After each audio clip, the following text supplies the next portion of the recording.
Hello everyone, welcome back to this channel. In this video, I will show you the easy and clear steps on how to export to PDF in Google Sheets on computer. So how to export to PDF in Google Sheets on computer? Make sure you keep watching this video until the end. Let's get started right away. Firstly, just go to the Google Sheets application on your computer or laptop.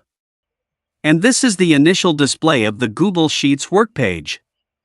To export the Sheets file to PDF format, just point the cursor to the top of the screen. Here there are several menu options. Tap the File menu. Now here a scrolling menu will appear that you can use. Tap the Download menu. Now here several format options appear. Tap the PDF format. Now it will appear like this.